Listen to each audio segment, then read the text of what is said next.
breast যদি নাথাকে তেনেহ'লে কিহৰ ছোৱালী তো আজি যিসকলৰ আপোনাৰ ব্ৰেষ্ট কেঞ্চাৰ হয় তেওঁলোকতো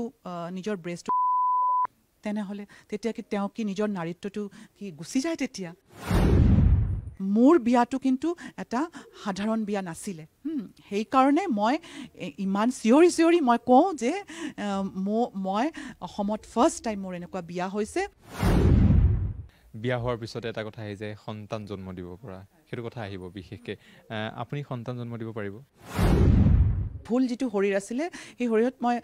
তেওঁক লগ পাইছিলোঁ নৰ্থ ইষ্টত ফাৰ্ষ্ট কোনো ট্ৰান্স ওমেন কোনোবা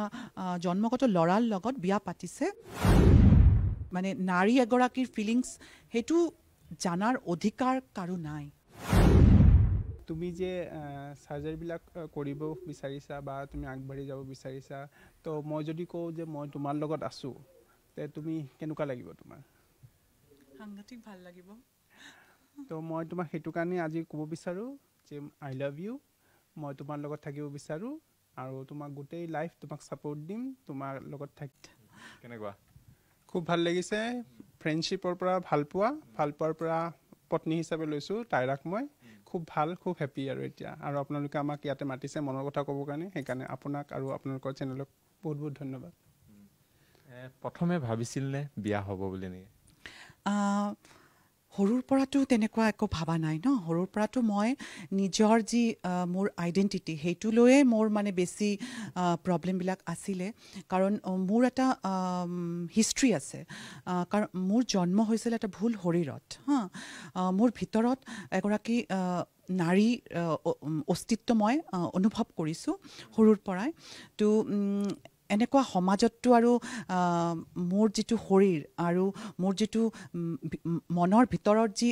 নাৰীৰ অস্তিত্ব সেইটো মই প্ৰকাশ কৰিব পৰা নাই সেইটো যে এটা অমিল হৈ আছিলে সেই অমিলটোৱে কিন্তু মোক বহুত কষ্ট দিছিলে ময়ো এনেকুৱা ছোৱালীবোৰক যেতিয়া মই দেখিছিলোঁ তেওঁলোক সৰস্বতী পূজাত মেখেলা চাদৰ পিন্ধি পেলাই নিজৰ ফেমিনিটি ফ্লণ্ট কৰিছে মোৰ খুব কষ্ট হৈছিলে মই ভাবিছিলোঁ যে মই যদি আজি জন্মৰ পৰা ছোৱালী হ'লোঁ হয় তেনেহ'লে চাগে ময়ো এনেকৈ নিজৰ ফেমিনিটিটো মই ফ্লণ্ট কৰিব পাৰিলোঁ হয় কিন্তু তেতিয়া মোৰ যিটো বডি আছিলে সেইটোতো মানে মই নিজে মানে স্বীকাৰ কৰিব পৰা নাই মোৰ যিটো বডি আছিলে তো সেইটো কাৰণে বহুত মোৰ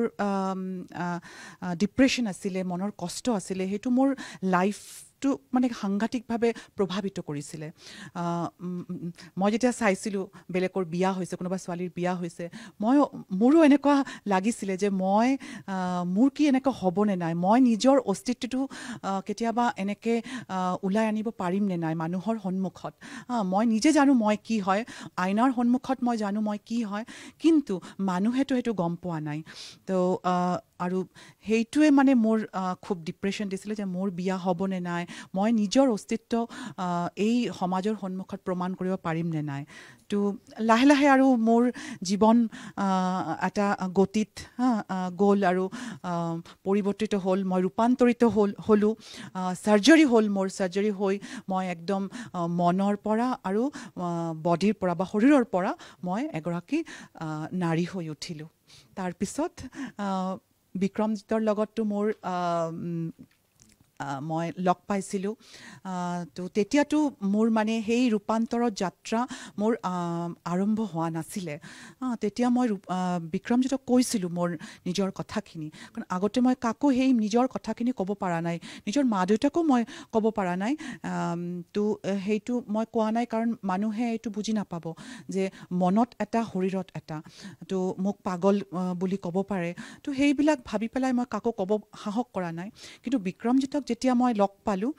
মোৰ এজ এ ফ্ৰেণ্ড হিচাপে যেতিয়া মই তেওঁক লগ পালোঁ আমাৰ এটা বন্ধুত্ব হ'ল ভাল তেতিয়া মই তেওঁক নিজৰ কথাখিনি ক'ব কাৰণে সাহস কৰিছিলোঁ মোৰ লাইফত ফাৰ্ষ্ট টাইম মই বিক্ৰমজিতক মোৰ কথাখিনি কৈছোঁ যে মই মনৰ পৰা বা মোৰ ভিতৰৰ পৰা মই এগৰাকী নাৰী হয় তো মই নিজক চেঞ্জ কৰিব বিচাৰোঁ মোৰ বডিটো মই সলনি কৰিব বিচাৰোঁ নহ'লে মই জীয়াই থাকিব নোৱাৰিম সেইটো মানে কেতিয়াও সম্ভৱ নহয় মই এইটো এটা ভুল শৰীৰত মই জীয়াই থকাটো মোৰ পক্ষে আৰু সম্ভৱ নহয় তো তেতিয়া বিক্ৰমজিতেও মোক খুব মানে ছাপোৰ্ট দিছিলে আৰু তাৰপিছত আৰু বিক্ৰমজিত আৰু মই আমাৰ এই এটা মানে বিক্ৰমজিত মোৰ এই যাত্ৰাৰ সহযাত্ৰী আছিলে তেওঁক লৈ পেলাই মই তাৰপিছত কলিকতাত গ'লোঁ গৈ পেলাই মই নিজৰ চাৰ্জাৰী কৰিছোঁ আৰু তেওঁ নিজৰ বিজনেছ এৰি পেলাই 2 months তেওঁ মোৰ লগত আছিলে তেতিয়াও কিন্তু আমি খুব ভাল বন্ধু আছিলোঁ তেতিয়াও মানে তেনেকুৱা হিষ্ট্ৰী জানিম যে কি আছিলে সেইবিলাক জানিম প্ৰথম আপোনাক তেওঁ কেনেকৈ লগ পাইছিলে ল'ৰা হিচাপে ল'ৰা হিচাপে মই নকওঁ মই ক'ম যে মই এটা ভুল শৰীৰত আছিলোঁ সেই ভুল যিটো শৰীৰ আছিলে সেই শৰীৰত মই তেওঁক লগ পাইছিলোঁ মোৰ মানে জন্মটো হৈছিলে চাগে এটা ল'ৰাৰ শৰীৰত কিন্তু মই কেতিয়াও ল'ৰা নাছিলোঁ মই সদায় এগৰাকী ছোৱালীয়ে আছিলোঁ তো বিক্ৰমজিতক তেনেকুৱা এটা ভুল শৰীৰত মই লগ পাইছিলোঁ তো ফাৰ্ষ্টততো মই একো কোৱা নাই তেওঁক এনেই আমাৰ মানে ফ্ৰেণ্ডশ্বিপ হৈছিলে কাৰণ ল'ৰাবোৰৰ লগত মোৰ ফ্ৰেণ্ডশ্বিপ খুব বেছি হোৱা নাছিলে কাৰণ তেওঁলোকে মোৰ এই ফেমিনিন যিটো নেচাৰ সেইটো মানে দেখা পাই তেওঁলোক কিন্তু খুব বেছি মোৰ লগত বন্ধুত্ব কৰিব বিচৰা নাই মোক অলপ মানে বেয়া চকুৰে চাইছিলে মোৰ ফ্ৰেণ্ডছবিলাকৰ মাজতো বহুত এনেকুৱা আছিলে যিসকলে মোক ইটিকিং কৰিছিলে মই বুলিড হৈছিলোঁ মোৰ স্কুলতো মই বহুত বুলিড হৈছোঁ আৰু এই যে মোৰ কষ্ট সেই কষ্টলৈ মই এদিন ভাবিছিলোঁ মোৰ জীৱনখিনি মই শেষ কৰি পেলাম কিন্তু তাৰপিছত মই ভাবিলোঁ নহয় জীৱনটো এটাই হয় আৰু জীৱন খুব মহান হয় খুব বিশাল হয় মই নাজানো আগন্তুক দিনত মোৰ কাৰণে কি আছে তো মই তেতিয়া মোৰ মানে জীয়াই থকাৰ যি মানে ইচ্ছাটো আকৌ মোৰ মানে ঘূৰি আহিল আপোনালোকৰ কেইবছৰ প্ৰেম আমাৰ প্ৰেম প্ৰায় 10 বছৰৰ হ'ব 2015ত বিক্ৰমজিতে মোক প্ৰপ'জ কৰিছিলে কিমান চনৰ কথা সেইটো 2015ৰ কথা তাৰ প্ৰপ'জ কৰিছিলে তাৰ আগততো আমাৰ ভাল ফ্ৰেণ্ডশ্বিপ আছিলে এদিন হঠাৎ মানে বিক্ৰমজিতে মোক ফেঞ্চি বজাৰৰ যি কালী মন্দিৰ আছে তাতে মাতিছিলে আৰু তেতিয়া আমাৰ আৰতি হৈ আছিলে আৰু খুব মানে একদম এই চাউণ্ড হৈ আছিলে বেল এইটো হৈ আছিলে মন্দিৰৰ ঘণ্টাবিলাক বাজি আছিলে তো মই ভালকৈ শুনি পোৱা নাই বিক্ৰমজিতে মোক ক'লে মই তোমাৰ লগত থাকিব বিচাৰোঁ মই তোমাক ভাল পাওঁ সেইটো মোৰ কাৰণে এটা শ্বকিং আছিলে কাৰণ মই জানো যে ট্ৰান্স ৱুমেন এগৰাকীৰ কাৰণে সমাজৰ পৰা যিমানখিনি আমি মানে দুৰ্ব্যৱহাৰ পাই থাকোঁ আজি বিক্ৰমজিতে যদি মোৰ হাতখন যদি ধৰে তেনেহ'লে বিক্ৰমজিতেও সমাজৰ পৰা সেইখিনি শুনিব লাগিব কথা কিন্তু তেওঁ ইমান সাহসেৰে তেওঁ মোক মানে একচেপ্ট কৰিছে মোক ভাল পাইছে মোক ৰেচপেক্ট দিছে সেইখিনি ভাবি পেলাই মই তেওঁ যে মোক প্ৰপ'জ কৰিছিলে সেইটো মই একচেপ্ট কৰিছিলোঁ তাৰপিছত আৰু কি আমাৰ মানে ধুনীয়া মানে একদম প্ৰেম আৰম্ভ হ'ল আৰু সেই প্ৰেমৰ যিটো এটা পৰিণতি ক'ব পাৰি এটা ধুনীয়া পৰিণতি হ'ল আমাৰ বিয়া প্ৰথমবাৰৰ বাবে এনেধৰণে বিয়া হৈছে ন হয় একদম প্ৰথম এনেকুৱা বিয়া মানে লিগেল মেৰেজ মানে আমি কি ভাবিছিলোঁ যে আমি যদি বিয়া পাতোঁ মানে আমাৰ প্ৰেম যিদিনাৰ পৰা আৰম্ভ হৈছে তাৰ তেতিয়া কিন্তু আমি বিয়াৰ কথা একো ভাবা নাই তেতিয়া মোৰ যিটো মেইন আছিলে মোৰ নিজৰ শৰীৰটো মোৰ সলাব লাগিব সেইটো মানে একদম ফাৰ্ষ্ট প্ৰায়ৰিটি আছিলে তো তেতিয়া আমি ভালকৈ ডক্টৰৰ লগত কনচাল্ট কৰিলোঁ কলিকতাত গ'লোঁ তাতে গৈ মোৰ চাৰ্জাৰী হ'ল তাৰপিছত আমি উভতি আহিলোঁ ইয়াতে মোৰ মা দেউতা মোক সাংঘাতিক ছাপোৰ্ট দিছে তাৰপিছত আৰু বিক্ৰমজিতৰ ছাপোৰ্ট চব এইবিলাক মোৰ কাৰণে খুব এছেট হয় কিন্তু বিক্ৰমজিতৰ ফেমিলিৰ পৰা তেতিয়া খুব বেছি ছাপোৰ্ট আমি পোৱা নাছিলোঁ সেইকাৰণে বিক্ৰমজিতে কিন্তু সাংঘাতিকভাৱে মানে কষ্ট পাইছিলে যে আমি বিয়া পাতিম আৰু বিয়াৰ সিদ্ধান্ত লোৱাৰ পিছত আমাৰ মনত এইটোৱে আছিলে যে আমি লিগেল মেৰেজটো ফাৰ্ষ্ট কৰিম কাৰণ লিগেল মেৰেজটো কিয় দৰকাৰী আমাৰ কাৰণে সমাজে আমাক সদায় এটা বেয়া চকুৰে চায় আমাৰ যে ৰিলেশ্যনশ্বিপ হ'ব পাৰে আমাক কোনোবাই ভাল পাব পাৰে আমি বিয়া পাতিব পাৰোঁ সেইটো সমাজে মানে একচেপ্ট কৰিব নোৱাৰে আমাক চিৰিয়াছলি নলয় খুব ইনডিফাৰেণ্ট সমাজ আমাৰ কাৰণে ইগনৰেণ্ট তো সেইটো কাৰণে আমি ভাবিছোঁ আমি লিগেল মেৰেজ কৰিম তেনেহ'লে এটা গভৰ্ণমেণ্টৰ ষ্টেম্প পৰিব আৰু সেইটোৱে মানুহবিলাকে তেতিয়া গম পাব যে নহয় তেওঁলোকেও পাৰে এইটো কৰিবৰ কাৰণে তো সেইকাৰণে আমি লিগেল মেৰেজৰ কাৰণে আমি এপ্লাই কৰিলোঁ এইটো অনলাইন এপ্লাই কৰিব পাৰি তো এপ্লাই তাৰ আগতে কিন্তু মোৰ যিমানখিনি আইডেণ্টিটি কাৰ্ডছবিলাক আছিলে ডকুমেণ্টবিলাক মই অলৰেডি চেঞ্জ কৰিছিলোঁ মেৰিজ ৰেজিষ্ট্ৰেশ্যনত মেল এণ্ড ফিমেইলে আছে তাতে আদাৰ্ছ বুলি একো নাই মোৰ ইচ্ছা আছিলে মই আদাৰ্ছ বুলি মই মানে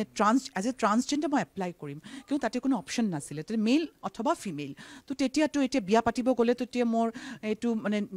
নিয়ম যিটো আছে নিয়মটো ফ'ল' কৰিবই লাগিব তেতিয়া মই এজ এ ফিমেইল মই এপ্লাই কৰিব গ'লোঁ কিন্তু তাতে দেখা পালোঁ কি এজ প্ৰুফৰ কাৰণে বাৰ্থ চাৰ্টিফিকেট লাগিব তো মোৰ বাৰ্থ চাৰ্টিফিকেটটো এজ এ ফিমেইল নাছিলে তো মই তেতিয়া বাৰ্থ চাৰ্টিফিকেটৰ কাৰণে মই এপ্লাই কৰিলোঁ আৰু সেইটো এটা ডাঙৰ প্ৰচেছ এটা এই গভৰ্ণমেণ্ট অফিচবিলাকত গৈ পেলাই নিজৰ কথাখিনি কোৱা সেই মানুহবিলাকোতো অলপ মানে এডুকেট হৈছে সেইটো এটা ভাল দিশ আৰু ক'ব পাৰি তো মই অসমত প্ৰথম যে চেঞ্জ হৈ পেলাই ফিমেইল মোৰ জেণ্ডাৰ মাৰ্কাৰ মই পাইছোঁ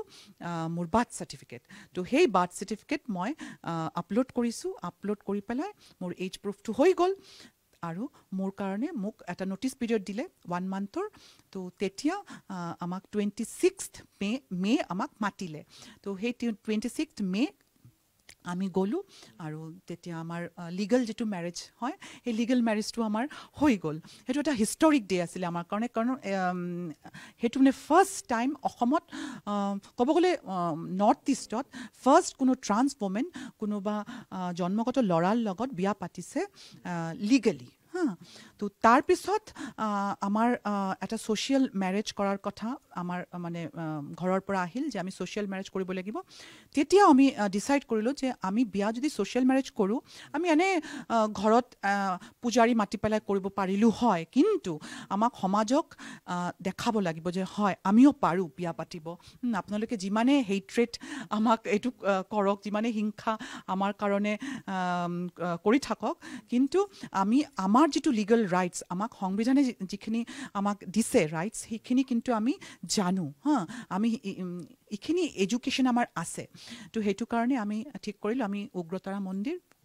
উজান বজাৰ তাতে আমি বিয়াৰ কাৰণে আমি এইটো কৰিলোঁ ডিচিশ্যন ল'লোঁ আৰু তাতে আমাৰ 2 জুন আমাৰ বিয়া হ'ল তাতে একদম বিক্ৰমৰ ঘৰৰ পৰা চব মোৰ শাহু মা মোৰ ননদ তাৰপিছত বিক্ৰমৰ দাদা বৌ চব একদম আছিলে উপস্থিত